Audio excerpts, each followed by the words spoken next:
Shalom, selamat pagi, senang berjumpa kembali dengan Bapak. Kita akan belajar hari ini di dalam pelajaran kita tentang Allah hadir dalam hidup manusia.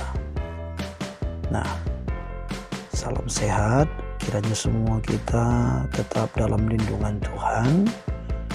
Kita akan belajar tentang bagaimana Allah yang hadir dalam hidup manusia.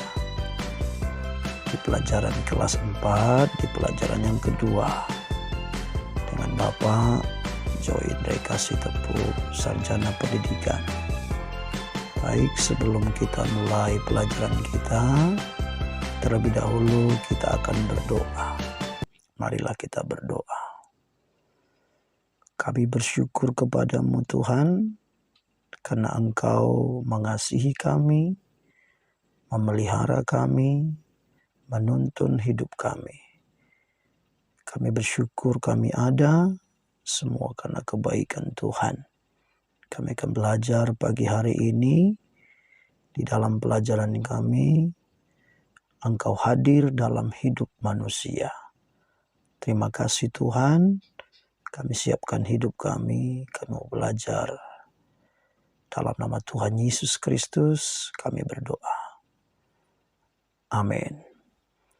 Nah, anak-anak kami sekalian, ya, sebagai tujuan pembelajaran kita hari ini, ya, Bapak akan sampaikan bagi kita sekalian. Setelah ada anak kami belajar hari ini, anak kami bisa menjelaskan bentuk-bentuk kemahakuasaan Allah dalam berbagai peristiwa hidup manusia.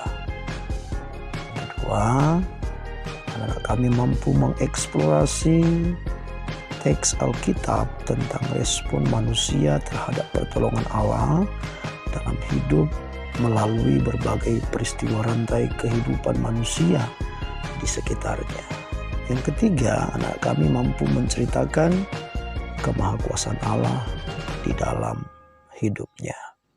Nah, anak-anak kami sekalian, ya, memulai pelajaran kita pagi hari ini, Bapak akan bercerita mengenai seorang anak yang baik, ya, yang manis, yang pandai. Dia adalah Cerelia. Dia seorang anak perempuan yang manis. Ia berumur 10 tahun. Ia memiliki kulit sawo matang dan rambut keriting yang sangat indah. Ibunya bercerita, sewaktu Cerelia berumur 8 tahun, ia sangat membenci kulitnya yang berwarna sawo matang dan rambutnya yang keriting. Ia merasa tidak sama dengan Ingrid, sepupunya, ya, yang berkulit putih dan berambut lurus. Berkali-kali Cerelia bertanya kepada ibunya, mengapa dia berbeda jika dibandingkan dengan Ingrid. Sampai suatu ketika ibunya bercerita ke tantenya, yaitu Tante Frista, tentang apa yang merisaukan hati Cerelia. Tante Frista hanya menggeleng-gelengkan kepala dan berjanji akan bercerita dengan Cerelia.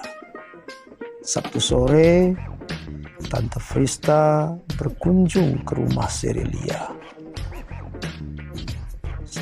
Cerelia senang sekali.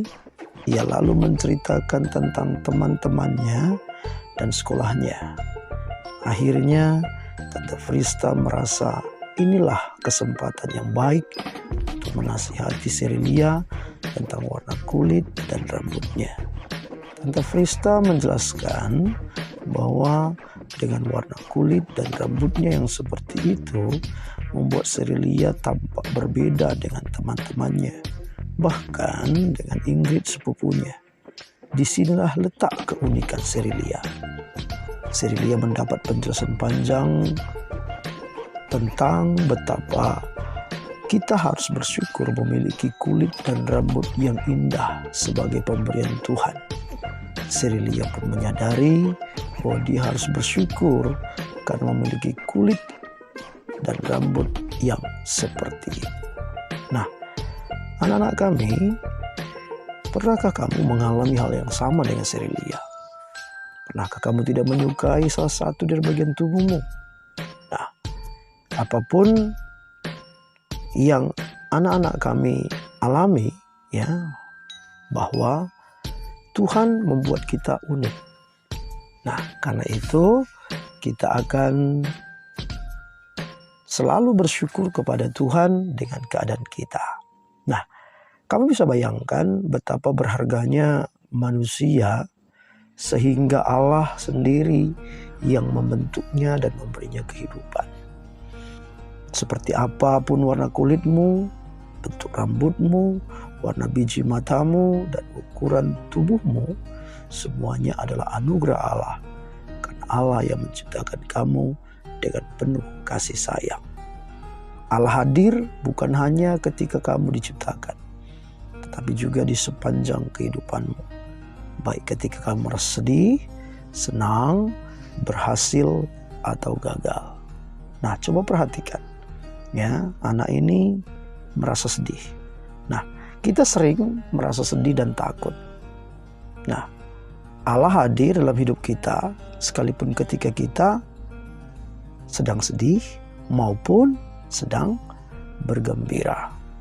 Nah, seperti gambar yang ditunjukkan. Nah, jadi kita harus bisa mengalami bagaimana kehadiran Allah di dalam hidup kita. Nah, perhatikan, kehadiran Allah dapat juga kita lihat melalui berbagai peristiwa kehidupan. Seperti berikut. Yang pertama, nah ketika kita lahir. Nah, bayangkan saja, semula kita masih dalam perut ibu. Sesudah 9 bulan, kita akhirnya lahir. Semua orang menyambut kita dengan gembira. Nah, kemudian ketika kita sedang berulang tahun. Nah, tentu anak-anak kami senang ya ketika berulang tahun. Setiap kali berulang tahun, bertambahlah usia kita. Inilah bukti bahwa Allah memelihara dengan menambahkan 1 tahun usia kita. Nah, kemudian yang ketiga, ya, ketika kita berhasil mendapatkan nilai yang bagus. Nah, tentu anak-anak kami sangat suka dengan nilai yang bagus, bukan? Sesudah belajar dengan sungguh-sungguh, tentu saja kita perlu berdoa supaya Allah memberikan kita kesehatan, kecerdasan, ketelitian, sehingga kita dapat mengerjakan semua soal dengan baik. Sama seperti yang ditunjukkan oleh gambar kita ini. Nah, kemudian bukan hanya dalam hal itu. Ketika kita gagal, ya, misalnya mendapatkan nilai yang jelek, ya, kita berdoa agar Allah mengingatkan kita untuk lebih giat lagi belajar dan supaya Allah juga memberikan kita kecerdasan. Nah, jadi anak-anak kami, ya, dalam Kejadian 2 ayat 7 mengisahkan bahwa Allah menciptakan kita dengan cara yang istimewa, yaitu dengan membentuk kita dari debu tanah, lalu menghembuskan nafas hidup ke hidungnya. Allah menciptakan kita menurut gambar dan rupanya. Artinya, salah satu wujud gambar dan rupa Allah adalah sifat-sifatnya yang diberikan juga kepada kita. Allah hadir bukan saja melalui ciptaannya.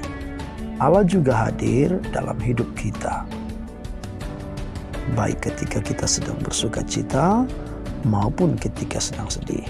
Nah, karena itu patutlah kita bersyukur atas semuanya itu.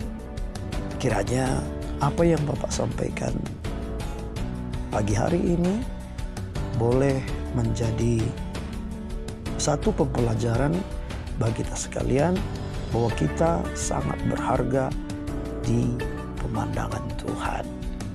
Kita harus meyakini bahwa Allah hadir dalam hidup kita. Nah, karena itu anak-anak kami, kita akan berdoa ya, meminta kekuatan dari Tuhan di dalam menjalani hidup kita. Mari kita berdoa. Allah yang Maha Baik, terima kasih karena telah menciptakan kami dengan penuh kasih sayang. Terima kasih juga karena Allah selalu menyertai kami ketika sedih maupun ketika senang. Biarlah hidup kami dapat dipergunakan untuk menyenangkan hati Allah saja. Dalam nama Yesus Kristus kami berdoa. Amin. Shalom. Tuhan Yesus memberkati kita.